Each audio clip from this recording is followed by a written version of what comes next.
বন্ধুরা, জগদ্ধাত্রীতে আজকে পর্বে দেখতে পাওয়া যায় জগদ্ধাত্রী মেহেন্দিকে বলতে থাকে মানুষের মধ্যে না এখন অপরাধ প্রবণতাটা খুব বেড়ে গেছে এবং তারা কিন্তু খুন জখম এগুলো করতে বেশি পছন্দ করছে। তারপরে দেখা যায় জগদ্ধাত্রীর ফোনে একটা ফোন আসে এবং সঞ্জিত ব্যানার্জি বলতে থাকে তুমি দুবার বেঁচে গেলে, তোমার লাক খুব ভালো, কিন্তু বাঁচতে পারবে না, সবসময় আমার লোক তোমাদের বাড়ির প্রত্যেকটা লোককে ফলো করছে। এটা শুনে কিন্তু কিছুটা ঘাবড়ে যায় জগদ্ধাত্রী এবং তখন কিন্তু জগদ্ধাত্রী বলে ওঠে তোমার ওপরে কিন্তু একজন কেউ ফলো করছে এবং একটা দিন এমন আসবে সেদিকে আর কেউ থাকবে না, সামনাসামনি আমি আর তুমি হব, দেখা যাক শেষ অবধি কে পাচ্ছে। এই বলার পর কিন্তু সঞ্জিত ব্যানার্জি ফোনটাকে কেটে দেয় এবং ভার্গবী ব্যানার্জি বলতে থাকে যে এইবারে কিন্তু খুব খুব মানে একটা খারাপ পর্যায়ে চলে যাচ্ছে এই জিনিসটা। তখন সবাই এসে ভার্গবী মুখার্জিকে বলতে থাকে যে না চলো, এখন আজকে 15 আগস্ট আছে, আমরা সবাই মিলে আনন্দ করব, গান বাজনা করব, তারপরে খাওয়া দাওয়া হবে।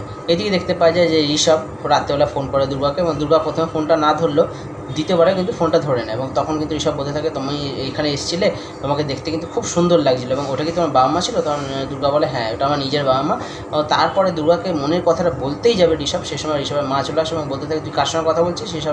ঋষভকে বলতে থাকে যে ওই মেয়েটার সঙ্গে কথা বলছিস, ওই মেয়েটাকে একদম কথা বলবি না, ফোনটা কেটে দে এবং তোর কিন্তু আমি আরেকটা বিয়ের ব্যবস্থা করে, তোর কিন্তু আমার মেয়ে দেখা হয়ে গেছে এবং বিয়ের ব্যবস্থাও কিন্তু পাকাপাকি হয়ে গেছে।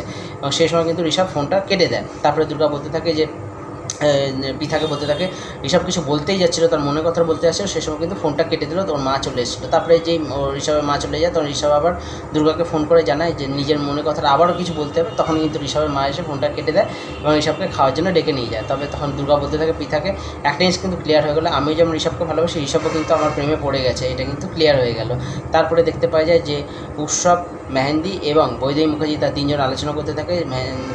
বৈদেহী মুখার্জি বলতে থাকে যে জগদ্ধাত্রীর ভাগ্যটা কিন্তু খুব ভালো, দুবার কিন্তু তার বেঁচে গেল এবং হয়তো এই ভাগ্যের জন্য কিন্তু হয়তো ভবিষ্যতেও সে বেঁচে যাবে। এবং যবে থেকে উর্মিলা মুখার্জির এই ছেলে সন্তান এসছে এই বাড়িতে, তবে থেকে কিন্তু আমাদের প্রত্যেকের খারাপ সময় আছে। তখন সব বলতে থাকে না, উর্মিলা মুখার্জির সন্তান না, যবে থেকে জগদ্ধাত্রী এসছে বাড়িতে তবে থেকে কিন্তু আমার সবার খারাপ সময় যাচ্ছে।